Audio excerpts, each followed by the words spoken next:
Commissione si è impegnata molto negli ultimi 2 anni a cercare di diffondere per i cittadini, comune persone, aziende, informazioni su che cos'è la politica di coesione. Quello che abbiamo notato è proprio questo, no?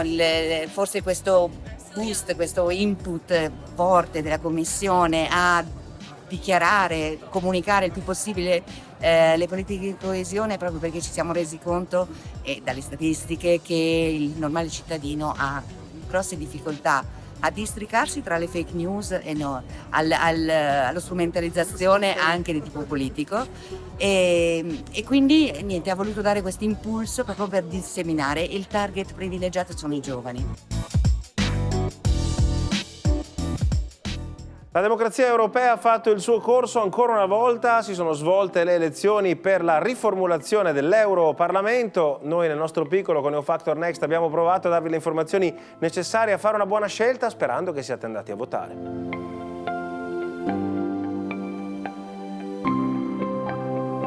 Andiamo allora a vedere i risultati delle elezioni europee e come cambia l'Europarlamento. Andremo anche a fare un raffronto. Queste sono le nuove composizioni per area politica. Come potete vedere, la più grande, anzi addirittura cresciuta in dimensioni, è quella del Partito Popolare Europeo, al quale si affiancano, vedete anche colori simili, Renew Europe, uno dei gruppi che hanno ottenuto i migliori risultati rispetto alla situazione precedente, e poi il gruppo dei riformisti conservatori con 58 seggi totali, Identità e Democrazia, un gruppo invece spostato nell'area euroscettica e cresciuto di dimensioni. Abbiamo invece dalla parte opposta SD, il gruppo dell'alleanza progressista dei socialisti e democratici a 135, la sinistra a 36. In mezzo i Verdi con 53, non un risultato simile alle aspettative di un momento in cui, ne abbiamo parlato più volte, i giovani europei avevano soprattutto al centro della loro attenzione proprio i temi dell'ambiente. Questa è l'affluenza o turnout a seconda dei paesi. Il paese dove si è votato di più è il Belgio, molto sentito il tema, così come il Lussemburgo, 82-29. Lussemburgo nel quale martedì 18 giugno avverrà un nuovo vertice proprio sulle politiche di coesione per cercare di spingere verso il loro mantenimento, sostenere anche i risultati che hanno permesso di ottenere e farlo con la nuova composizione dell'Europarlamento, che tra le altre cose ha 15 seggi in più, da 705 a 720. Andiamo a vedere il dettaglio dell'affluenza. L'Italia, ad esempio, nel 79, quando si votò per la prima volta, votò all'85,65%. Tutti andarono a votare. Poi è stata una lunga discesa con un solo rimbalzo nel 2004, il 71%.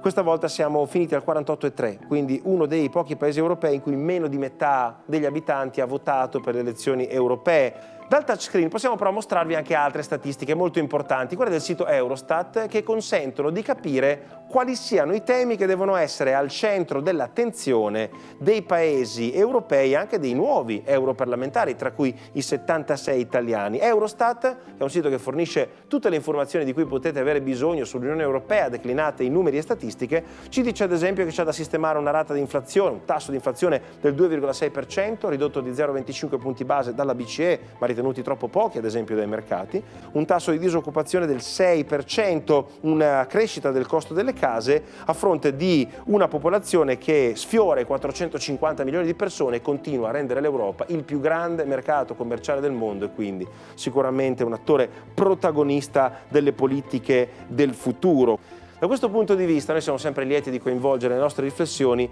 le persone più giovani e in particolar modo ce n'è una parte che vive un momento di particolare difficoltà. L'Europa affronta il tema della denatalità, le coppie fanno meno figli, i sostegni economici diretti o indiretti sembrano non funzionare non solo in Europa ma a livello mondiale, mentre sembrano attecchire meglio le iniziative che consentono a chi vuole fare figli di avere aiuti di tipo diverso, aiuti di tipo sociale, aiuti legati ai servizi e anche ad ambienti più confortevoli nei quali svolgere le fasi chiave della maternità e della paternità. Ce ne parla Irene Barahona Fernandez. We met with Daphne, an architect from Equalsari Studio from Barcelona. Andiamo a conoscere Daphne, architetto di Equalsari, lo studio che ha creato Mammai, un progetto che promuove l'allattamento al seno negli spazi pubblici e che è arrivato in finale al New Bauhaus Festival. L'allattamento al seno è ancora qualcosa di invisibile, associato alla sfera privata o a quella sanitaria. Mammai punta invece a portare questo momento nella sfera pubblica, tra i temi pubblici e tra le responsabilità sociali. È un progetto circolare che associa servizi e attività di supporto. Ad esempio fornisce l'acqua da bere, un angolo per lavarsi le mani, punti all'ombra e anche un frigo per conservare il latte.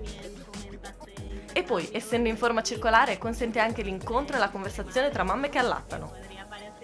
A chi non ne sa nulla sembra che l'allattamento al seno sia un superpotere delle madri, una cosa che viene naturale in un attimo, mentre invece è un periodo delicato, complesso e al tempo stesso un diritto e un bisogno universale.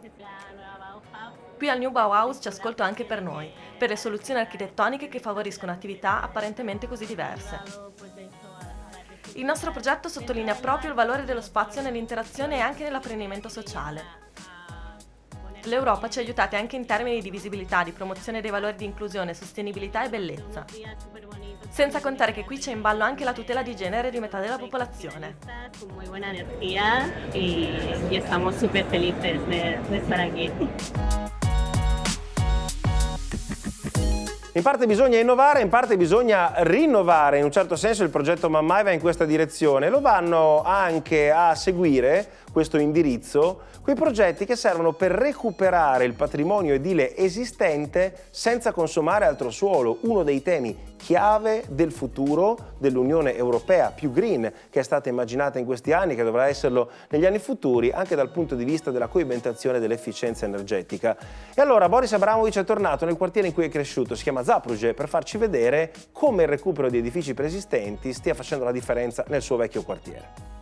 Hello, my name is Boris Abramovic, reporting for you Factor Next. Ciao da Boris, oggi vi porto nel mio vecchio quartiere Zabruje. Fu costruito negli anni 60 durante il boom economico della ex Jugoslavia. Zagabria si espandeva rapidamente allora e circa 6.000 persone trovarono casa qui. Questi edifici sono chiamati comunemente limenche lattine, un soprannome meritato per via delle loro strutture metalliche. Come potete vedere sono un po' malmesse queste lattine, hanno sicuramente visto giorni migliori. Tuttavia, coi progetti cofinanziati dai fondi strutturali dell'Unione Europea, alcune strutture pubbliche sono state riportate al loro antico splendore e ora Zabruje spera che lo stesso capiti al resto del quartiere. Nel 2020 è partito il progetto per la parte pubblica che ha visto la riqualificazione del centro salute e della scuola elementare. Hanno sistemato anche l'asilo con isolamento termico, recupero della facciata e dei giochi esterni. I lavori hanno portato al recupero di ben 64 strutture nel giro di appena un anno. Il risultato è che ogni anno vengono risparmiati 15.000 megawattora di energia con un risparmio di 1,28 milioni di euro.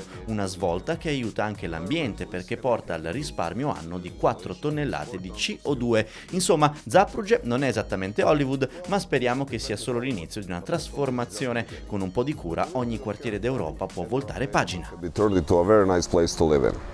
Ringraziamo Boris, Irene, vi diamo appuntamento la settimana prossima e Factor Next termina qui.